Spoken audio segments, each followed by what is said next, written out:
क्या रास लीला कैरेक्टर ढीला की लीला थी क्या? ये सवाल खड़ा है बॉलीवुड की ओर से। कितनी चतुराई से काम कर गया ना बॉलीवुड, और ये नौजवान लड़कों के दिमाग में घुसा दिया। और बच्चों को तो यही लगा कि रास लीला मतलब वही उल्टे सीधे काम। ऐसी ना मानसिकता। रास लीला को लेकर समाज में बड़ी गलत अफवाह है। बोलो हाँ कि ना? क्यों है? किसने फैलाई?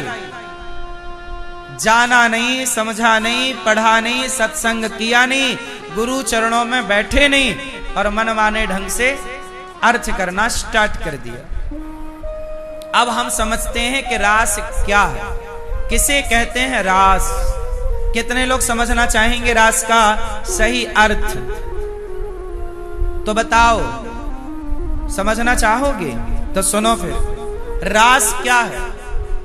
लोग कहते हैं तुम करो तो रास लीला, हम करें तो कैरेक्टर ढीला। अब सवाल खड़ा हुआ कि रास लीला में ऐसा क्या हुआ था कि दुनिया ने कैरेक्टर ढीला कहना शुरू कर दिया? तो सुनो, पहले तो ये बताओ कि रास भगवान ने किनके संग रचाए?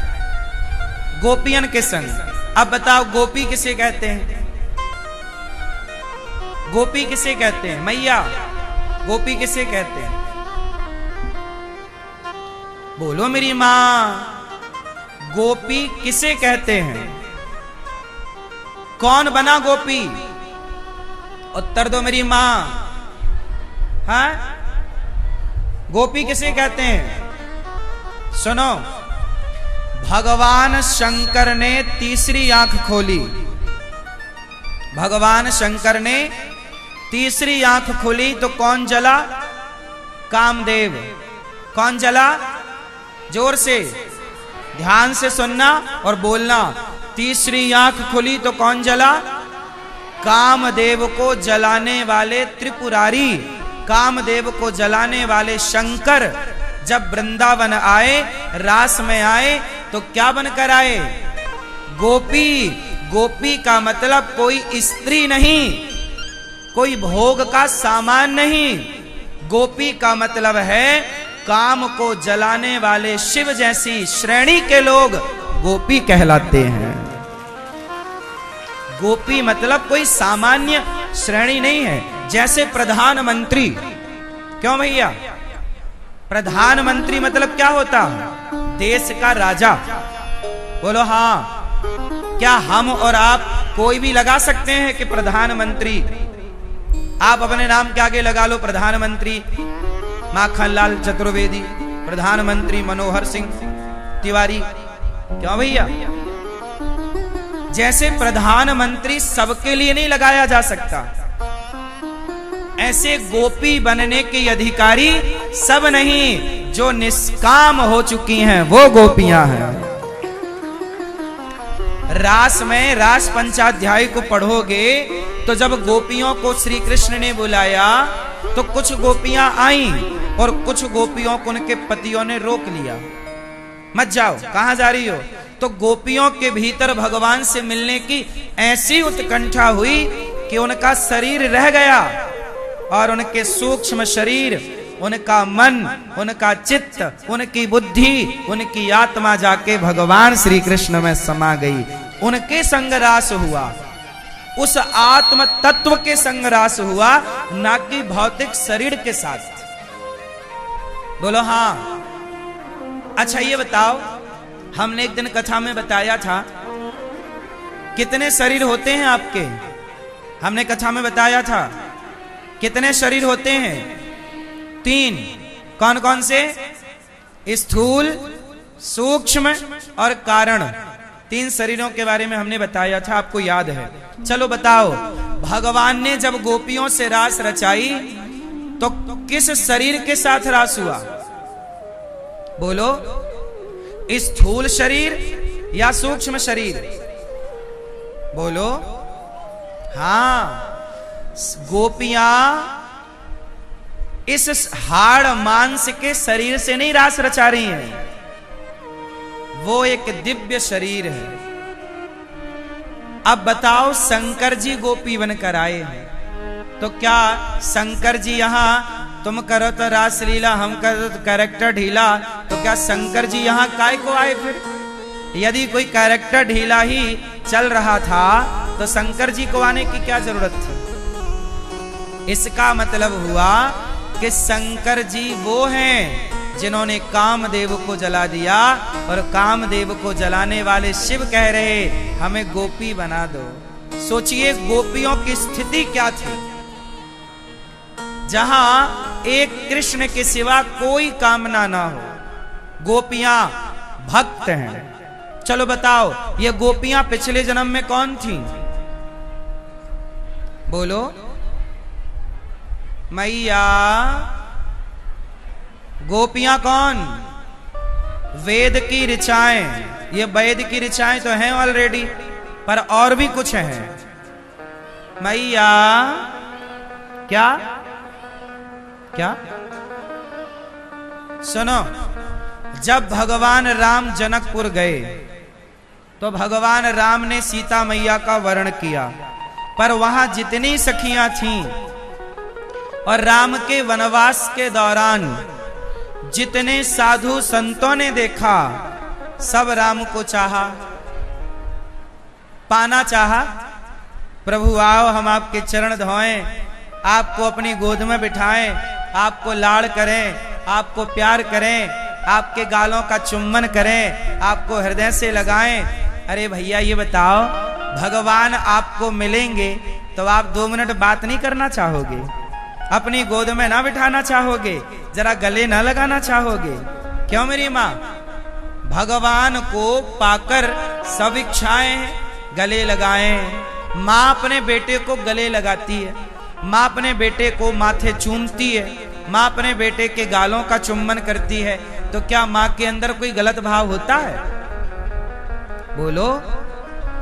अरे जैसे माँ अपने बेटे को गले लगाना चाहती है, अपने बेटे से लाड़ लड़ाना चाहती है, ऐसे ये साधु लोग भी भगवान को अनेक अनेक भाव से भजते हैं। जाकी रही भावना, बहुत सारे साधु भगवान को पुत्र भाव से भजते हैं, भाई के भाव से भजते हैं, मित्र के भाव से भजते हैं। सबके भाव अलग अलग हैं।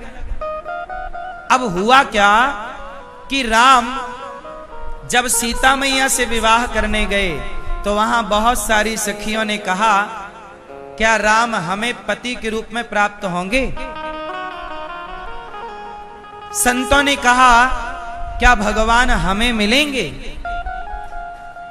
तब भगवान ने कहा, मैं इस जन्म में तो नहीं मिलूंगा, पर मैं अगला जन्म जब द्वापर में कृष्ण बनकर आऊंगा तो तुम सबके मन की कामनाएं पूरी करूंगा, सबके मन की अभिलाषा पूरी करूंगा।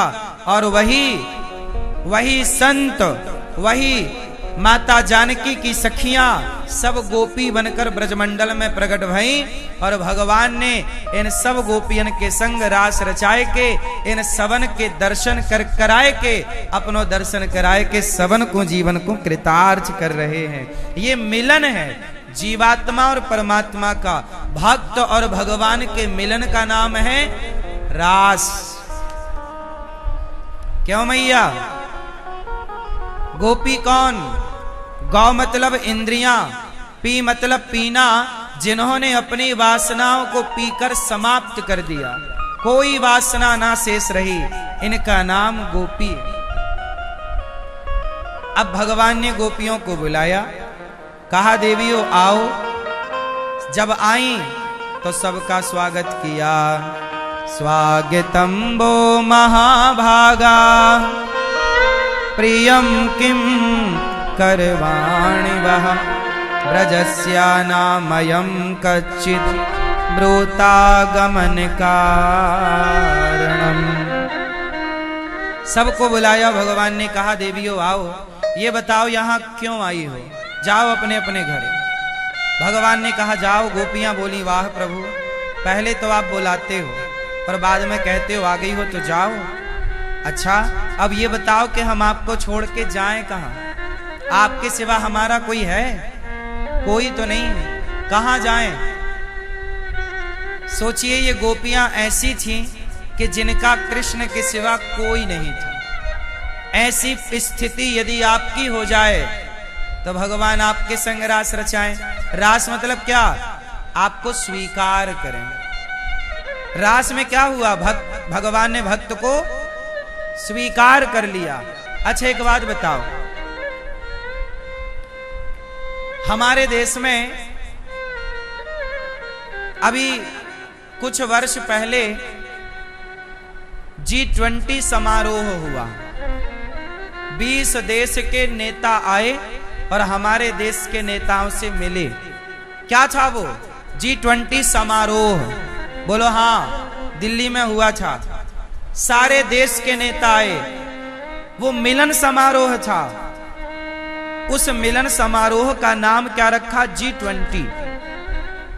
उसमें क्या हुआ? मिलना जुलना हुआ, आपसी बात हुई, आपसी लेन देन में हमारा तुम्हारा व्यापार इस देश का उस देश से हो, इसमें सबकी सहमति हुई और सब मिले जुले चले गए।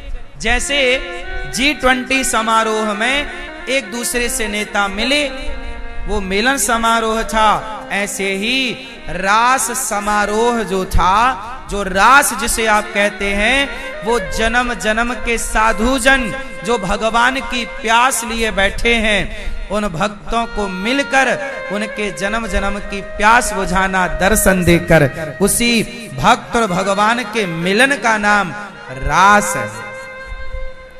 जहां भक्त भगवान का जी भर के दर्शन करता है। जैसे मिलन, जैसे आपका और हमारा मिलन हुआ भागवत के माध्यम से, ये क्या है?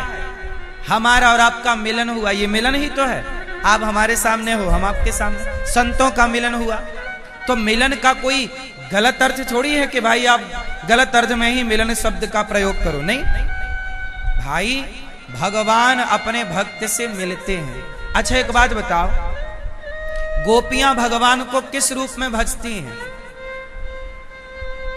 बोलो, किस रूप में गोपियों ने भगवान को किस भाव से भजा है? जोर से, जोर। मैया झोला लेके जा रही हो मेरी माँ। एक झोला कथा सुन ली आपने, है ना? एक झोला कथा सुन ली। देखो सुनो, भगवान क्या है आपके? गोपियों के क्या थे? गोपियों ने पति में कुरुते नमः, गोपियों ने भगवान को पति के ही भाव से भजा और जाकी रही भावना। अच्छा एक बात बताओ, मीराबाई ने कृष्ण को किस भाव से भजा? जोर से। पति। अब बताओ, क्या मीरा का पति भाव से भजना क्या गलत है? बताओ, मीरा का भजन पति के भाव से भजना सही है कि गलत है? क्यों? जब मीरा पति के भाव से भजती है तो भगवान मीरा को पति रूप में प्राप्त होते हैं। ऐसी गोपियां जब भगवान को पति भाव से भजती हैं तो भगवान उन्हें पति भाव से मिलते हैं। यशोदा पुत्र भाव से भजती हैं तो पुत्र भाव से मिलते हैं। अर्जुन सखा भाव से भजते हैं तो भगवान सखा भाव से मिलते हैं। जाकी रही भावना, भगवान के अनेक रूप रूपाय विष्णवे प्रभु विष्णवे, जो जिस भाव से भजेगा उस भाव से भगवान मिलेंगे।